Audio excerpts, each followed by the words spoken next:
মহান আল্লাহ কোরআন শরীফের পরিভাষায় ঘোষণাটা জানাচ্ছেন, ওয়া রাফা'না লাকা যিকরাক, পারা নাম্বার হলো 30, সূরার নাম সূরা আলাম নাশরাহ লাকা। মহান আল্লাহ জানিয়ে দিলেন, ও আমার পয়গম্বর আপনি শুনে রাখুন, আমি আল্লাহ আপনাকে নবী করে পাঠিয়েছি। কেউ মানুক আর না মানুক, আমি আল্লাহ পাক আপনাকে নবী করে পৃথিবীতে পাঠিয়েছি। আপনার সম্মানটাকে আমি আল্লাহ পৃথিবীর জমিনে সব চাইতে আমি আল্লাহ উঁচু করে দিলাম। ও আমার পয়গম্বর জেনে রাখো, আদমের সন্তানেরা যদি আপনাকে সাপোর্ট না করে, ও নবী মুহাম্মদুর রাসূলুল্লাহ জেনে রাখো, আদম সন্তানরা যদি আপনাকে গুণগান না গায়, আমি আল্লাহ জানিয়ে দিলাম শুনে রাখো, ইন্নাল্লাহা ওয়া মালাইকাতাহু ইউসাল্লুনা আলান নবী ইয়া আইয়ুহাল্লাযীনা আমানু সাল্লু আলাইহি ওয়া সাল্লিমু তাসলিমা। অবশ্য করে আমি আল্লাহ এবং আমার আসমানের ফেরেশতারা আমার রাসূলের উপরে দরুদ পড়ি। আর একটু জোরে বলা গেল না? আমি রাসূলের উপর আমি আল্লাহ স্বয়ং দরুদ শরীফ পড়ি। হে আমার পয়গম্বর আপনি শুনে রাখুন, ও নবী মুহাম্মদুর রাসূলুল্লাহ সাল্লাল্লাহু আলাইহি ওয়াসাল্লাম, আমি আল্লাহ পাক আপনাকে নবী করে বানিয়েছি। আপনার বাল্য জীবনীটা ও নবী মুহাম্মদুর রাসূলুল্লাহ সাল্লাল্লাহু আলাইহি ওয়াসাল্লাম, আপনার বাল্য জীবনীটা আপনি একবার ফলো করুন। আপনি তো পথহারা ছিলেন, আমি আল্লাহ আপনার পথের সন্ধান দিয়েছি। আপনি তো এতিম ছিলেন, আমি আল্লাহ আপনার সাহারা হয়েছি। ও নবী মুহাম্মদুর রাসূলুল্লাহ সাল্লাল্লাহু আলাইহি ওয়াসাল্লাম, যদি আপনার ভালোবাসাটা আমি পৃথিবীর মানুষের অন্তরে যদি আমি আল্লাহ না দিতাম, ও নবী মুহাম্মদুর রাসূলুল্লাহ সাল্লাল্লাহু আলাইহি ওয়াসাল্লাম, আপনি একটা মুহূর্ত পৃথিবীতে জীবিত থাকতেন না।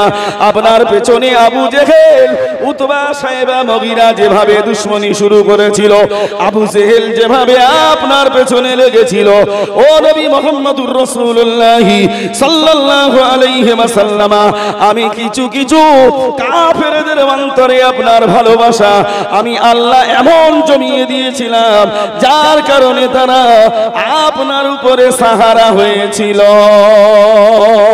একটু জোরে বলো। আমি কাফেরদের ভিতরে ভালোবাসাটা আমি আল্লাহ জমিয়ে দিয়েছিলাম। তন্মধ্যে ওনার চাচা আবু তালেব, কি নাম বললাম? জোরে বলেন, একটু খোলস ছেড়ে বলুন, কি নাম? আবু তালেব। আবু তালেব কলমা পড়ে নাই, কিন্তু নবীকে সুশীতল ছায়াতলে রেখে দিয়েছিল। কথা ঠিক না বলবো? সুশীতল ছায়াতলে রেখে দিয়েছিল। এই জন্য মহান আল্লাহ যেন পৃথিবীর মানুষদেরকে বলে দিচ্ছেন, কুল ইন কুনতুম তুহিব্বুনাল্লাহ ফাত্তাবিউনি ইউহিব্বুকুমুল্লাহ। ও ছোট মৌরার মানুষেরা শুনে রাখুন, ও জওয়ানেরা, যুবকেরা শুনে রাখুন, ও মুরব্বীরা শুনে রাখুন, মহান আল্লাহ স্পষ্ট ভাষায় জানিয়ে দিচ্ছেন। মহান আল্লাহ বললেন, কুল ইন কুনতুম তুহিব্বুনাল্লাহ ফাত্তাবিউনি ইউহিব্বুকুমুল্লাহ। হে নবী মুহাম্মদুর রাসূলুল্লাহ সাল্লাল্লাহু আলাইহি ওয়াসাল্লাম, আপনি বলে দেন, কেউ যদি আমি আল্লাহ আমাকে পেতে চায়, সর্বপ্রথম নবী গো আপনাকে যেন মন প্রাণে ভালোবেসে নেয়। জেনে রেখে দিও পৃথিবীর ইহুদিরা, নাসারারা, জেনে রেখে দিও পৃথিবীর মুশরিকেরা, জেনে রেখে দাও নবীর বিরোধী মানুষেরা, জেনে রাখো যতই বিরোধিতা করো না কেন, মহান আল্লাহ জানিয়ে দিয়েছেন, আমার পয়গম্বর শুনে রাখো, আমি আল্লাহ পাক যত আপনার বিরোধিতা মানুষেরা করবে, আমি আল্লাহ আপনার জন্য যথেষ্ট। আমি আল্লাহ আপনার জন্য যথেষ্ট। চলো, আমার পীর, আমার ওস্তাদ তো আমজাদ হুজুর, আমার ওস্তাদ, উনিও জিহাদের ওয়াজ করে গেলেন না? কথা বলে না কেন? চলুন আমি ওনার ছাত্র হয়ে আমিও ওনার পেছনে লাইন দেব।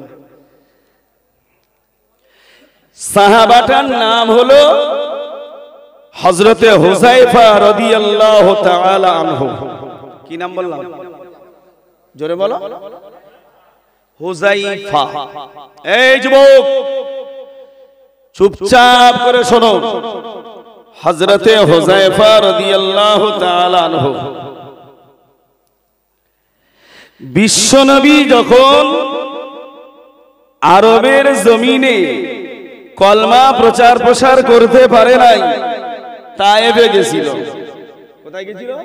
ব্যাস আমি এই ওয়াজ শুরু করলাম, এতক্ষণ ভূমিকায় ছিলাম, ওয়াজ শুরু করছি, এবার মন দিয়ে শুনুন। তায়েফের জমিনে গেছে। তায়েফবাসীরা কিন্তু ছোট ছোট বাচ্চাকে রাসূলুল্লাহর পেছনে লেলিয়ে দিয়েছিল। এই ওয়াজ আপনারা শুনেছেন। আল্লাহর নবী সাল্লাল্লাহু আলাইহি ওয়াসাল্লাম তায়েফ থেকে চলে এলেন, বিতাড়িত হলেন, মায়ুস হয়ে তায়েফ থেকে নবী আমার চলে আসলেন। আসার পরে তায়েফ থেকে চলে এসে বিশ্ব নবীর উপরে মক্কির জিন্দেগিতে বিশাল অত্যাচার আরম্ভ হয়েছে। আল্লাহর নবী হিজরত করলেন মদিনার দিকে। কোন দিকে বললাম? মদিনার দিকে। আজও মদিনার মানুষেরা নরম, আজও মদিনার মানুষেরা দয়ালু, আজও মদিনার মানুষেরা আনসারী, মানে সাহায্যকারী। বিশ্ব নবী সাল্লাল্লাহু আলাইহি ওয়াসাল্লাম হেঁটে হেঁটে আবু বকরকে নিয়ে চলেছেন মদিনার অজানা জায়গায়, মামার বাড়ি, মামার গ্রাম, অজানা জায়গায় চলেছেন। সিরাতের কিতাবের মধ্যে এসেছে আল্লাহর নবীর মক্কা থেকে মদিনায় পৌঁছাতে 18 দিন সময় লেগেছিল। কতদিন বললাম? 18 দিন সময় লেগেছে। দিনের বেলা নবী আমার কাফেরদের ভয়ে গুহার ভেতরে লুকিয়ে থাকেন, আর রাতের অন্ধকারে আবু বকর সিদ্দিককে নিয়ে নবী আমার সফর করেন। পাহাড় টপকে টপকে, গিরিপথ, অন্ধকারের পথ। তবে আবু বকরের জানা ছিল আবু বকর মদিনায় ব্যবসায় যেতেন, সেই জন্য আবু বকরকে নিয়ে গেছেন। যাবার পরে মদিনার মানুষ যখন জানতে পারল যে আমাদের দেশে আল্লাহর আখিরি জামানার নবী আসছেন, তো বিশ্বনবী সাল্লাল্লাহু আলাইহি ওয়াসাল্লাম ইয়ারমুকের রাস্তাটা যখন ধরেছেন, বা উহুদগামী রাস্তাটা যখন বিশ্বনবী ওই দিক দিয়ে ধরেছেন, তখন জিবরিল বলছেন, ইয়া রাসূলুল্লাহ, আমার নবী যে রাস্তা ধরেছেন ওই রাস্তা থেকে যেতে বারণ করো। যে রাস্তায় গেলে আপনার বদরি কূপের ওই রাস্তাটা গুলিপথটা ধরতে বলো, ওই রাস্তায় ওনার আব্বা এবং মায়ের কবর পড়বে, আব্বা এবং মায়ের কবর পড়বে। এই খবরটা যখন মদিনায় পৌঁছে গেছে, ৩,৫০০ ছেলে, যাদের বয়স 13 বছরের কম, 13 বছরের কম, 9 বছরের বেশি, ছোট ছোট সব বাচ্চারা, ৩,৫০০ ছেলে নবীকে ইস্তেকবাল করতে গেছে। একটু জোরে বলুন। আর তায়েফের ছেলেরা নবীকে পাগল বলে মেরেছে তো, কত বলে না? তায়েফের ছেলেরা নবীকে পাগল বলে মেরেছে তো, কিন্তু মদিনার ক হাজার ছেলে বললাম, হ্যাঁ আমার ওয়াজ তো আমি সেই সব যা ছিলাম তাই আছে, কিন্তু আমার সময় সাড়াচুড়ি দিতে হবে। আমি ওই নই যে কেলব তো বলে যাবার চুপ করে শুনে যাবে। ৩,৫০০ যাদের 13 বছরের নিচে, 9 বছরের ওপরে, এইরকম ছেলে মেয়ে মিলিয়ে ৩,৫০০কে একটা পাহাড়ের চূড়ায় বসে আছে, নবীর ইস্তেকবাল করে নেবে। ভাইরা আমার, বাবাজিরা আমার, শুনে রাখো, ও হাওড়া জেলার মানুষেরা, এ ছোট মৌরারা, শেখে রাসূলেরা, শুনে রাখো, আল্লাহর নবী সরকারে দো আলম জনাবে মুহাম্মদুর রাসূলুল্লাহ সাল্লাল্লাহু আলাইহি ওয়াসাল্লাম যেতে যেতে যেতে যেতে লাল পাথর, লাল বালির চার জায়গা দেখতে পেয়েছেন। লাল বালির জায়গা দেখতে পেয়ে নবী আমার বলছেন, আবু বকর, ও আবু বকর, দেখতে পাচ্ছ ওই বালির ঢিবেটা কি দেখতে পাচ্ছ? উঁচু মতো বালিরা দেখতে পাচ্ছ? আবু বকর, হযরতে আবু বকর বলে, হ্যাঁ। আল্লাহর পয়গম্বর বলে, আবু বকর, এটাই হলো আমার পিতা আব্দুল্লাহর খবর। ও আবু বকর, দাঁড়াও, আমি আমার আব্বা আম্মার খবরটা একটু নি। জ্ঞানী গুণী শুধু আল্লাহ বলে, বাবাজিরা শুনে রাখো, হযরতে আবু বকর বললেন, ইয়া রাসূলুল্লাহ, এই জায়গাটায় আপনার আব্বার খবর আপনি জানতে পারলেন কি করে? আল্লাহ আল্লাহ নবী বলেন আবু বকর মায়ের সঙ্গে আমি একবার আমার আব্বার কবর জিয়ারতে এসেছিলাম। আমি আমার আব্বার কবর জিয়ারত করে আমার মাত্র 6 বছর বয়সে কবর জিয়ারত করে আমি যখন খেলায় মত্ত হয়ে গিয়েছিলাম, সেই সময় আমার আল্লাহ আমার মা আমিনাকে দুনিয়ার জমিন থেকে তুলে নিয়েছে। ও আবু বকর জেনে রাখো, আমার মা আমিনার বাদী উম্মে রোমান আমাকে বালি সরিয়ে এখানে আমার মাকে দাফন করে দিয়েছে। আবু বকর আমি এই জমিনটা দেখে চিনতে পেরেছি। ওর মধ্যে একটা ছেলের বয়স ছিল 13 বছর। কত বছর? কহাজার ছেলে পাহাড়ে আছে, জোরে বলুন। 3500 ছেলে, ওর মধ্যে একটা ছেলের বয়স 13 বছর, একটু বড় মতো, তো নাম হচ্ছে হুযায়ফা রাদিয়াল্লাহু তাআলা আনহু। তখন মুসলমান হয়নি। হুযায়ফা বলছে, হাগো নবী যে আসছে, নবীকে চিনবে কি করে? আরবের অনেক মানুষ তারা ব্যবসার উদ্দেশ্যে আসে, কিন্তু ইনি যে নবী, এনাকে তুমি চিনবে কি করে? যে নবী মুহাম্মদ সাল্লাল্লাহু আলাইহি ওয়াসাল্লাম, যে উনি নবী, ওনা চিনবে কি করে? সব বাচ্চারা বলা বলি করছে। তৎমধ্যে একটা ছেলে ছিল বড় জ্ঞানী, আর একটা ছেলে ছিল বড় বিচক্ষণ পারদর্শী। সে বলছে, শোনো, এমন একটা পাহাড়ে বসে রয়েছি, এই পাহাড়ের তলদেশটা হলো লাল মাটির মানে জমিন, লাল পাথরের জমিন। এই জমিনে আমাদের দেশে মুহাম্মদুর রাসূলুল্লাহ সাল্লাল্লাহু আলাইহি ওয়াসাল্লামের আব্বা আম্মার কবর রয়েছে। উনি যখন জিয়ারত করবে, মা মা বলে যখন ডাকবে, আব্বা আব্বা বলে যখন ডাকবে, তখন আমরা তাকে নবী বলে চিনে নেব। আল্লাহ নবী বলেন, ও বাবা আবু বকর দাঁড়াও, আমার আব্বার কবরটা একবার জিয়ারত করে নি। কবর মা আমিনার বাপ আব্দুল্লাহর মাঝখানে দাঁড়িয়ে জনাবে মুহাম্মদুর রাসূলুল্লাহ সাল্লাল্লাহু আলাইহি ওয়াসাল্লাম কবর জিয়ারত করছেন, আর আব্বা আব্বা বলে ডাকেন, আম্মা আম্মা বলে ডাকেন। তখন ওই 3500 ছেলেরা বলছে, শোনো, আমাদের নসিবটা বড় খুশনসিব, ইনি হলো আখিরি জামানার পয়গম্বর। ইনি হলেন আখিরি জামানার পয়গম্বর। একটু ভালো কষ্ট, অসুবিধা হচ্ছে বাবা? অনেকক্ষণের পর দেখি চোখগুলো যেটা ঝিমঝিম করতেছিল সেটা বেরিয়ে পড়েছে। তাহলে নবীকে দেখে তারা চিনতে পেরেছে না পারে না? ও আমার ছোট মাওলানা আশিকে রাসূল, নবীকে দেখে তারা চিনতে পেরেছে। আল্লাহর নবী আমার আব্বা আম্মার কবরটা যখন রাসূল আরবি সাল্লাল্লাহু আলাইহি ওয়াসাল্লাম জিয়ারত করছেন, 3500 ছেলে নবীকে দেখতে পেয়ে চিনতে পেরেছেন। সবাই রাসূলুল্লাহকে ঘিরে দাঁড়িয়ে আছে। আল্লাহর নবী কবর জিয়ারতের শেষে ভয়ে নবী আমার একটু আটকে উঠেছেন, কারণ তায়েফের এই রকম বয়সের ছেলেরা আমি নবী মুহাম্মদুর রাসূলুল্লাহ সাল্লাল্লাহু আলাইহি ওয়াসাল্লাম আমাকে তারা পাথর ছুঁড়ে ছুঁড়ে মেরেছিল। আল্লাহর নবী বলেন, পৃথিবীর যেখানে আল্লাহর বাণী নিয়ে যাই, পৃথিবীর যেখানে তাওহীদ নিয়ে যাই, পৃথিবীর যে জমিনে আমি নবী মুহাম্মদুর রাসূলুল্লাহ সাল্লাল্লাহু আলাইহি ওয়াসাল্লাম দ্বীন নিয়ে যাই, সেখানে সবাই আমাকে পাগল, জাদুকর, মজনুন বলে তাড়িয়ে দেয়। মনে হয় আমি মদিনার দিকে রওনা হয়েছি, এই লাল বালির দেশে, এখানে আমি আমার আব্বা আম্মার কবর জিয়ারত করছি। মনে হয় এই ছেলেগুলো এরাও পাথর দিয়ে আমাকে মারবে। আল্লাহর নবী বলছেন, ও যুবকেরা, ও কচি কচি ছেলেরা, শুনে রাখো, তোমরা কি আমি নবী মুহাম্মদুর রাসূলুল্লাহ সাল্লাল্লাহু আলাইহি ওয়াসাল্লাম আমাকে কি মারার জন্য এসেছো? তোমরা কি আমার মারতে এসেছো?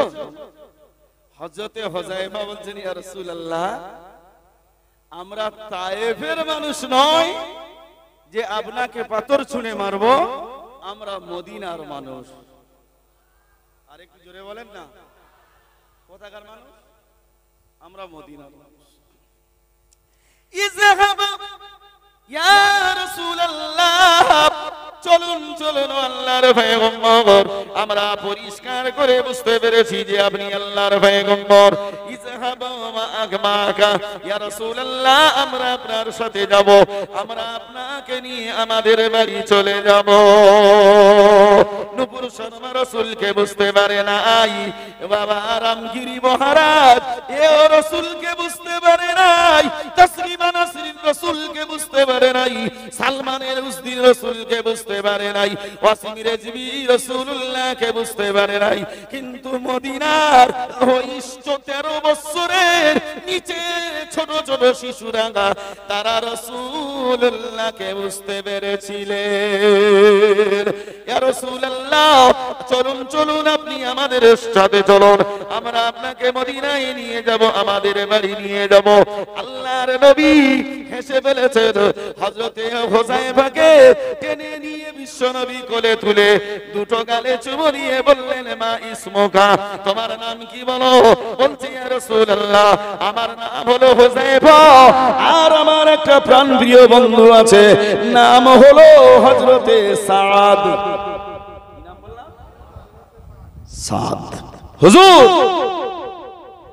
আপনি ভয় করবেন না আমরা মদিনার মানুষ আপনাকে মারবো না আমরা ৩৫০০ বাচ্চা এসেছি আপনাকে ইস্তেকবাল করার জন্য একবার জোরে বলুন না সুবহানাল্লাহ ভাইরা আমার হযরতে হুযায়ফা রাদিয়াল্লাহু তাআলা আনহু আমার রাসূলুল্লাহকে সাথে করে নিয়ে মদিনার দিকে চলে যায় এ হাওড়া জেলার মানুষেরা শুনে রাখো মদিনার দিকে যখন রওনা হয়েছেন যে পাহাড়ে হযরতে হুযায়ফা বসেছিলেন ওই পাহাড় থেকে মদিনার দূরত্ব মাত্র ৫৫ কিলোমিটার কত কিলোমিটার জোরে বলেন না ৫৫ কিলোমিটার দূরে বসে বলছে চলো আর হযরতে হুযায়ফা বলছেন নবী যে মদিনায় আসছেন নবী যে মদিনায় আসছেন নবীর অভ্যর্থনা জানাবার জন্য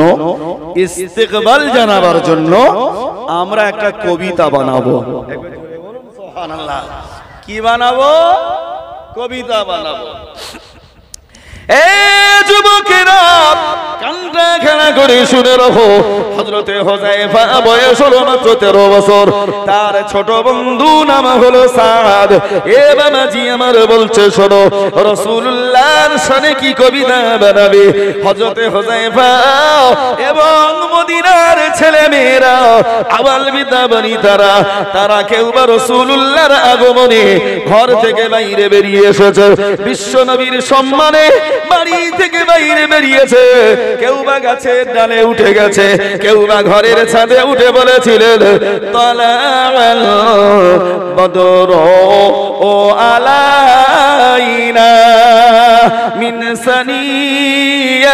সানিয়াতিল বিদাই আজ আমাদের ভিতরে পূর্ণিমার চন্দ্র উদিত হয়েছে আর মদিনার জমিন থেকে অন্ধকার দূর হয়ে গেছে একটু জোরে বলো আমাদের মাঝখানে পূর্ণিমার চন্দ্র উদিত হয়েছে এবং মদিনা থেকে অন্ধকার চিরজীবনের মতো দূর হয়ে গেছে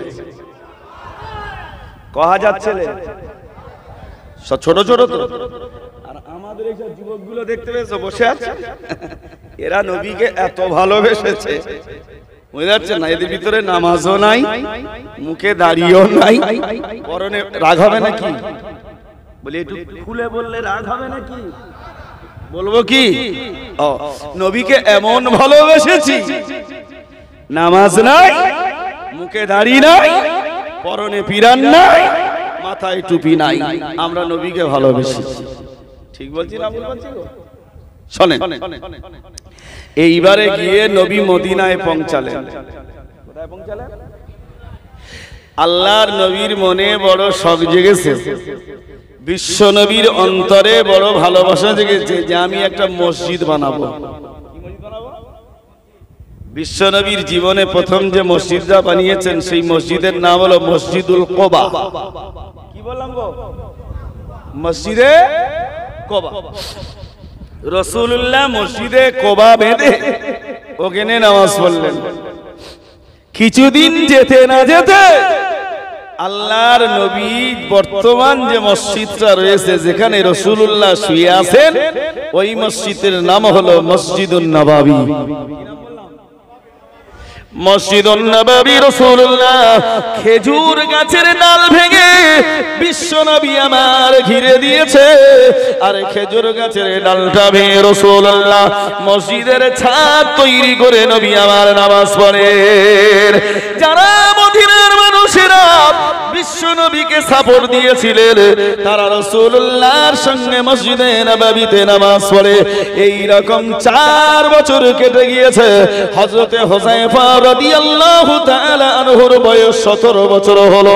4টে বছর এমন একটা ওয়াক্ত যায় নাই, এমন একটা সময় যায় নাই 4 বছরে যে এক ওয়াক্ত নামাজ রাসূলুল্লাহর পেছনে পড়ে নাই। 4 বছর কন্টিনিউ হযরতে হুযায়ফা রাদিয়াল্লাহু তাআলা আনহু তিনি রাসূলুল্লাহর পেছনে নামাজ পড়েছেন। এ বাবাজি আর একটু দূরে যাই, কথাটা শুনে রাখো। যখন ওই লাল মাটির লাল বালি মা আমিনা বাবা আব্দুল্লাহর কবর জিয়ারত করে চলে আসে, বলছে নবীজি দাঁড়ান, আমরা 3500 ছেলে মেয়ে আপনার ইস্তেকবাল করতে এসেছি, কিন্তু নবীজি আমাদের দুজনার দুটো আবদার আপনাকে মেনে নিতে হবে। বলছে কার কার আবদার? হযরতে হুযায়ফা বলেন ইয়া রাসূলুল্লাহ আমার একটা আবদার আপনার মেনে নিতে হবে, আর আমার বন্ধু সাদের একটা আবেদন মেনে আবদার মানতে হবে। আল্লাহর নবী ঘাবড়ে গিয়েছেন। ও বাবা হুযায়ফা তোমার আবার কিসের আবদার বলো? হযরতে সাদ বলছে, সাদকে বলেন বাবা সাদ রে তোমার আবার কি আবদার বলো? হযরতে সাদ বলছেন হুযায়ফা দাঁড়া দাঁড়া দাঁড়া দাঁড়া দাঁড়া আমাকে বলতে দে। ও আল্লাহর পয়গম্বর আমাদের মনের আমার মনের ইচ্ছাটা শুনুন, আপনি বলুন কার কবর জিয়ারত করছিলেন? বলছে ওটা আমার বাপ, ওটা আমার মা।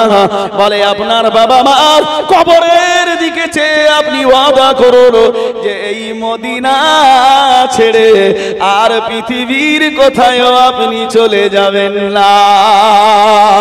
ইয়া রাসূলুল্লাহ আমরা আপনার সঙ্গ দেব নবী গো, আপনাকে সকালে দেখব, সন্ধ্যায় দেখব, শুভে দেখব, সাদেকে দেখব, দ্বিপ্রহরে দেখব। ইয়া রাসূলুল্লাহ আপনার সোনার মতো চেহারা দেখে আমি সাদ এবং 3500 এই যুবক এই কিশোরেরা তাদের মনের পিপাসা মিটিয়ে নেবে।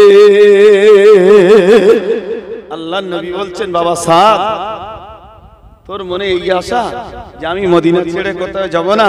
তো বলছে জি হ্যাঁ, আপনি মদিনা ছেড়ে যেন কোনোদিন কোনো গ্রামে, কোনো রাষ্ট্রে, কোনো রাজ্যই চলে যাবেন না। অসুবিধা হচ্ছে বাবা? শুনছেন তো? খুব মন দিয়ে শুনুন। বলছে বাবা হুযায়ফা তোমার কি ইচ্ছা?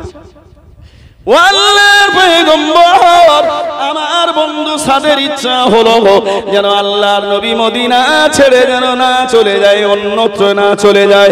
কারণ আপনি মক্কা ছেড়ে মদিনায় এসেছেন, আপনি মদিনায়তে তায়েফে গিয়েছেন। ও আল্লাহর পয়গম্বর মক্কার মানুষেরা আপনাকে রাখে মানে থাকতে দিল না, তায়েফের মানুষেরা আপনাকে অ্যাকসেপ্ট করলো না।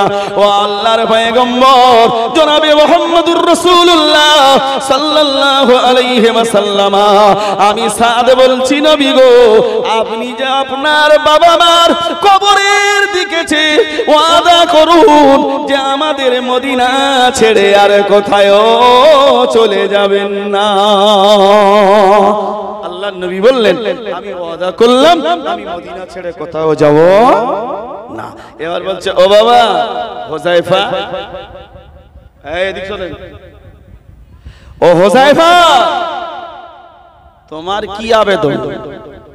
বলছে হুজুর এবার তায়েফের মানুষেরা নবীকে মেনেছে, কথা বলেন না। তায়েফের মানুষেরা নবীকে মেনেছে? মানেনি তো। মক্কার মানুষেরা রাসূলুল্লাহকে ভালোভাবে থাকতে দিয়েছে? দেয়নি তো। কিন্তু মদিনার মানুষেরা রাসূলুল্লাহকে গ্রহণ করেছে। একবার জোরে বলবেন না সুবহানাল্লাহ? একবার চিল্লে বলবেন না সুবহানাল্লাহ? এবং মদিনার যুবকেরা, মদিনার নওজওয়ানেরা তারা বলছে ইয়া রাসূলুল্লাহ আর যেন কোনোদিন মদিনা ছেড়ে আপনি কোথাও যাবেন না, মদিনা ছেড়ে। এবার হযরত হুযায়ফা বলছে ও আল্লাহর পয়গম্বর আমার কথাটা আপনি শুনে রাখুন, ও আল্লাহর পয়গম্বর আমার বেদনটা মেহেরবানি করে শুনে রাখুন। আল্লাহর পয়গম্বর আপনি যখন আপনার বয়সটা বেশি, আপনার কম বেশি 56 বছর বয়স, ও আল্লাহর পয়গম্বর আপনি যদি আমাদের ছেড়ে চিরবিদায় জিদনে নেবেন, আমাদের ছেড়ে দুনিয়া থেকে জিদনে পর্দা নেবেন, ও আল্লাহর পয়গম্বর আপনার সমাধিটা যেন মদিনার মধ্যে হয়। নবীজি রে আপনার ইস্তিকবাল করব বলে মদিনা থেকে 55 কিলোমিটার দূরে এসে পাহাড়ের উপরে বসে আছি। আল্লাহর পয়গম্বর আপনাকে নবী বলে আমরা চিনতে পেরেছি, আপনি যে আল্লাহর পয়গম্বর সেটা আমরা জানতে পেরেছি। হে নবী আপনাকে ইস্তিকবাল করে নিয়ে যাচ্ছি এবং আপনার সম্মানের খাতিরে কবিতা পড়ছি। তালাআল বদরু আলাইনা মিন সানিয়াতিল বাদাই, ও আল্লাহর পয়গম্বর আপনাকে এত ভালোবাসি, সকালে দেখবো, সন্ধ্যায়ও দেখবো, বিকালে দেখবো, নবী গো যখন মনে উঠবে আপনার নুরানি চেহারাটা আমরা দেখে আমাদের মনের পিপাসা মিটিয়ে নেব।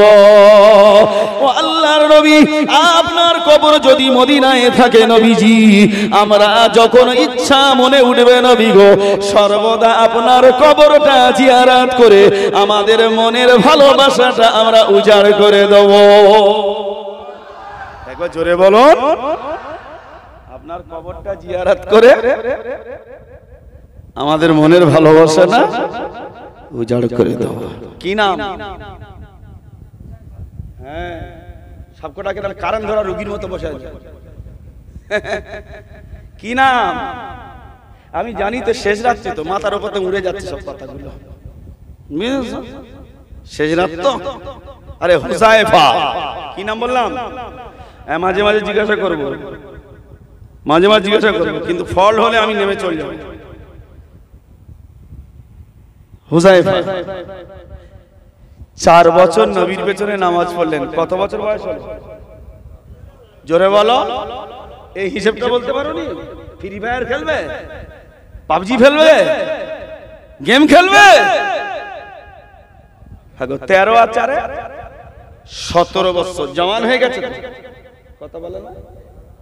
আল্লাহ নবীর পেছনে হযরতে হুযায়ফা রাদিয়াল্লাহু তাআলা আনহু, এ আমার হাওড়া জেলার লোকেরা, ও আশিকে রাসূলেরা, ও আমতা গ্রাম আমতা এলাকাবাসীরা, ও ছোট মাওরা নিবাসীরা শুনে রাখুন, হযরতে হুযায়ফা বিশ্ব নবীর পেছনে 4 বছর প্রতিটা ওয়াক্তে হাজিরা দিয়েছে।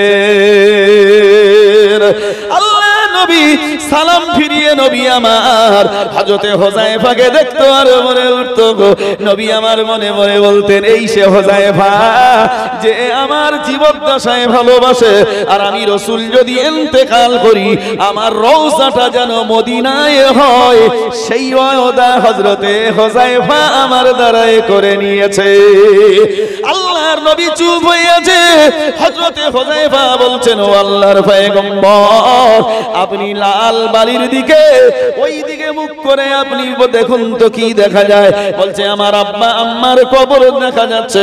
বলে ওই মা আমেনা আর আপনার পিতা আব্দুল্লাহর কবরের শপথ করে বলুন আপনি যদি ইন্তেকাল হয়ে যান আপনার কবরটা যেন মদিনায় হবে, এটা বলুন।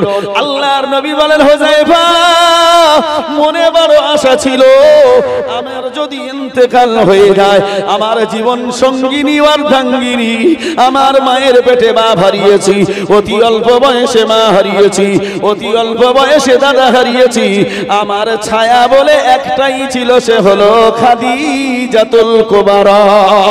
ও হুযায়ফা খাদিজা শুয়ে রয়েছে মক্কার জান্নাতুল মুআল্লায়, আমার মনে বড় শখ ছিল আশা ছিল আমি ঘুমাবো আমার প্রাণ প্রিয় বিবি খাদিজার পাশে। কার পাশে? খাদিজার পাশে শোবো, কিন্তু তুমি যা ওয়াদা করে নিচ্ছ, আমি রাসূলুল্লাহ ওয়াদা দিলাম যে আমি যদি মরে যাই আমার মদফুনটা যেন মদিনার মধ্যে হবে। এজন্য রাসূল আরবি সাল্লাল্লাহু আলাইহি ওয়াসাল্লাম বলেছেন, মান যারা কবরিহি ওয়াজাবাত লাহু শাফাআতুহু ইয়াওমাল কিয়ামাহ। এ ছোট মাওরার ছেলেরা শুনে রাখো, তোমরা বিভিন্ন জায়গায় বেড়াতে যাও, ওই তো আবার ডিসেম্বর মাস আসছে খ্রিস্টানদের তৈরি করা, 26শে জানুয়ারি সেও তৈরি করা খ্রিস্টানদের। তোমরা না জানি পশ্চিমবঙ্গের কোথায় না কোথায় বেড়াতে যাবে। যদি বেড়াতে যাও, আমি অধম মাওলানা ইসহাক বলে যাচ্ছি, শুনে রাখো, একবার মদিনায় রাসূলুল্লাহর কবরটা জিয়ারত করতে যাও। আল্লাহর নবী বলেছেন, মান যারা কবরিহি ওয়াজাবাত লাহু শাফাআতুহু ইয়াওমাল কিয়ামাহ। কেউ যদি আমার কবরটা জিয়ারত করে, আমি রাসূলুল্লাহ জানিয়ে দিলাম কাল কিয়ামতের ময়দানে ওই আমার উম্মতের জন্য জান্নাতে যাওয়ার জন্য আমি আল্লাহর দরবারে নবী সুপারিশ করব। আর একটু জোরে বলা গেল না, আমি নবী সুপারিশ করব। ও হুযায়ফা, কি নাম বললাম? হ্যাঁ, মাঝে মাঝে এই মাঝখানে क्या नाम है? ও হুযায়ফা, মনে থাকবে তো? হযরতে হুযায়ফা, মনে আছে? ঠিক আছে হুযায়ফা, আমি রাসূলুল্লাহ ওয়াদা করলাম যে মদিনায় মদফুন হব, মদিনায় মদফুন হব, এখানেই সব। এজন্য মা আয়েশার ঘরে মসজিদে নববীর সবুজ গম্বুজের নিচে দুজন রাসূলুল্লাহর পাশে দুজন শুয়ে আছেন, মোট তিনজন আছেন। একজন হলেন নবী, আর একজন হলেন আবু বকর, আর একজন হলেন ওমর, আর একটা কবর খোঁড়া আছে হযরত ইমাম মেহেদী, বা কেউ বলেছেন ঈসা আলাইহিস সালাম এসে ওই জায়গায় শোবেন। এ আক্তার, কোথায় যাচ্ছিস? ঘুমাতে পালাচ্ছি নাকি রে? যা যা ঘুমা, এই টাইম হয়ে তো ঠিক আছে হুযায়ফা, আমি রাসূলুল্লাহ ওখানে শোব। কত বছর বয়স হলো? আল্লাহর নবী মসজিদে নববী মিম্বরের উপরে বসে আছে। ও হাওড়া জেলার লোকেরা, ও ছোট মাওরার ছেলেরা শুনে রাখো, ও জওয়ানেরা যুবকেরা শুনে রাখো, ও মায়েরা বোনেরা ভাবিরা বেটিরা খালামারা শুনে রাখো, হযরত হুযায়ফার 17 বছর বয়স হয়ে গেছে। আল্লাহর নবী মসজিদে নববীতে বসে রয়েছেন। আপনার পূর্ব দিকে মুখ করে সাহাবাদের নিয়ে কিছু আলোচনা করে হঠাৎ দেখে মসজিদে নববীর উত্তর দিকের গেট দিয়ে একজন ঘোড়সওয়ার চিঠি নিয়ে এসেছে। এসে দরজা খটখটাচ্ছে আর বলছে, আইনা আব্দুল্লাহ, মুহাম্মদ ইবনে আব্দুল্লাহ কোথায়? আব্দুল্লাহর বেটা মুহাম্মদ কোথায়? কিছু কিছু সাহাবারা নবীকে না দেখিয়ে গিয়ে বলছেন, কে গো তুমি, কোথায় থেকে এসেছো? তখন বলছে, শোনো গো, আমরা হুনাইন পাহাড়ের কাছ দিকে দিয়ে এসেছি। মক্কা থেকে 1,15,000 কাফেররা, তাদের মধ্যে ইহুদি আছে, খ্রিস্টান আছে, তাদের মধ্যে কোরেশ বংশের কিছু কাফের মুশরিক রয়েছে, তারা সবাই একত্রিত হয়েছে 1,15,000। তারা ওই হুনাইনের পাহাড়ের উপরে তাবু গেড়ে রয়েছে। এই কথাটা মুহাম্মদুর রাসূলুল্লাহকে জানিয়ে দিতে এসেছি। চিঠিটা যখন রাসূলুল্লাহর হাতে এলো,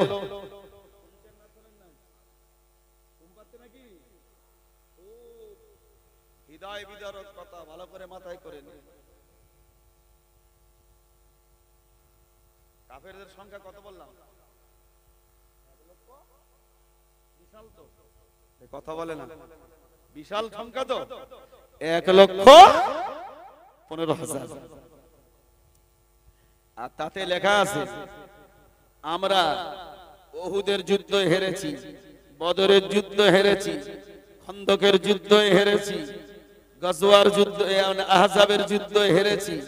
তার মূল একটাই কারণ হলো মুহাম্মাদের সাথীরা তারা পাহাড়ের চূড়াটা দখল করে নিত, আমরা পাহাড়ের তলদেশে থাকতাম, পাহাড়ের তলদেশে থাকতাম।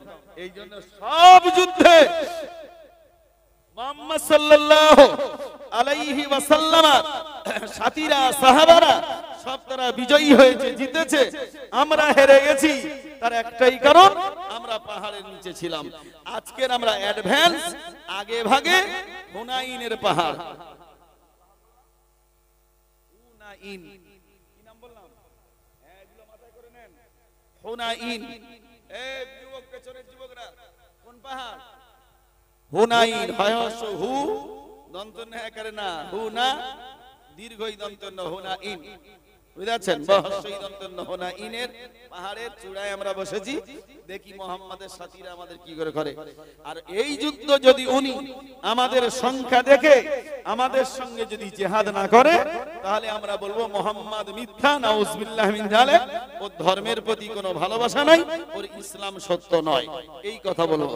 আর উনি যদি আমাদের এই 1,15,000 সৈন্যর মোকাবেলা যদি করে, তাহলে বলবো ওনার ইসলাম সত্য।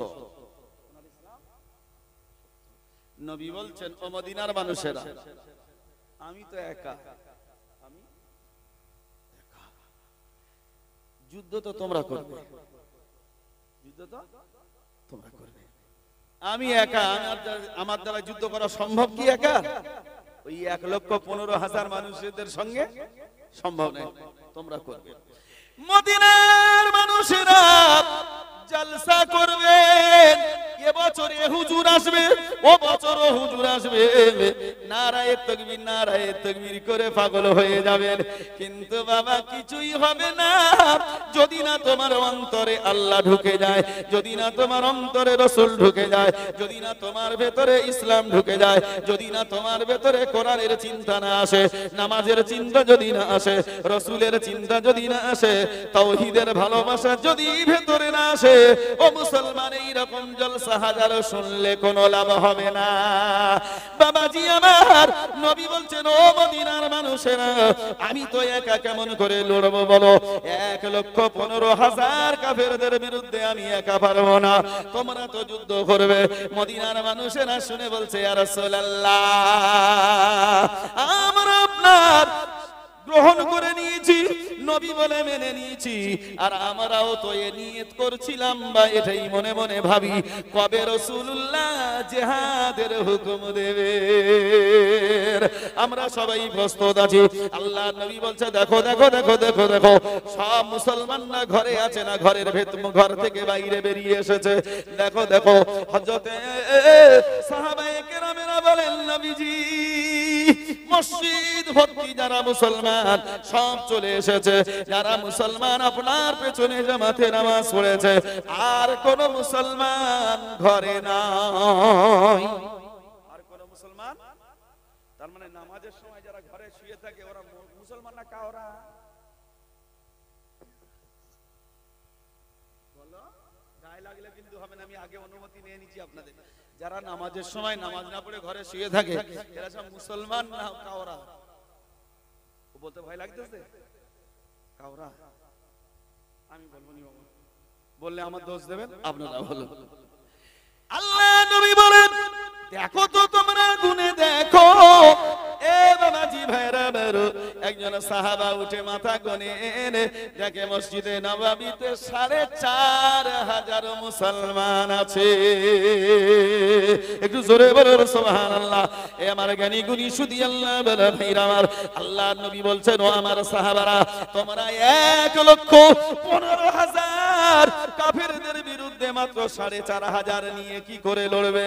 তখন হযরতে সাহাবায়ে কেরামেরা বললেন, ও আল্লাহর নবী সাল্লাল্লাহু আলাইহি ওয়াসাল্লাম, আল্লাহ যদি আমাদের প্রতি মদদ করে, আমরা হুনাইনের যুদ্ধ, বদরের যুদ্ধের মতো বিজয় অর্জন করব।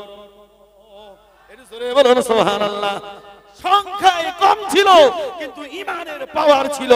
আজ পৃথিবীতে 57টা মুসলিম দেশ হয়ে আজ ইসরাইলের হাতে প্যালেস্টাইন মার খেয়ে শেষ হচ্ছে। ঠিক বলছি না? কথা বলে না কেন?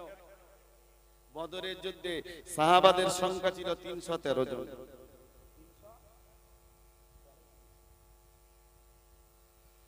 313 জন বদরি সাহাবা।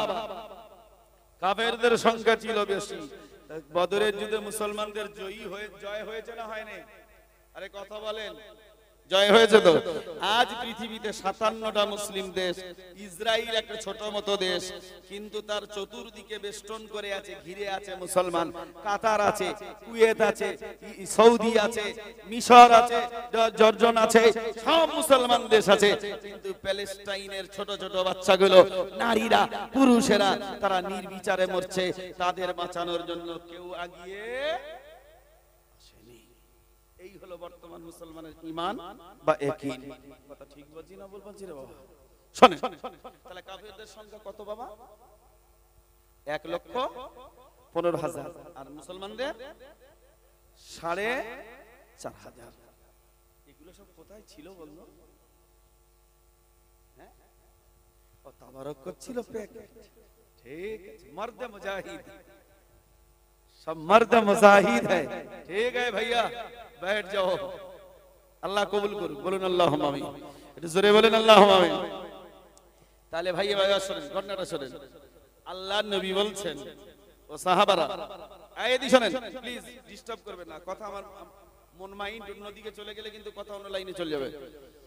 কারণ একটাই কথা দিয়ে ওয়াজ শুরু করেছি, ইনশাআল্লাহ একটা কথাই দিয়ে ওয়াজ শেষ করে দেব। তো ও সাহাবারা, সেনাপতি করব, যুদ্ধের সেনানায়ক বানাবো।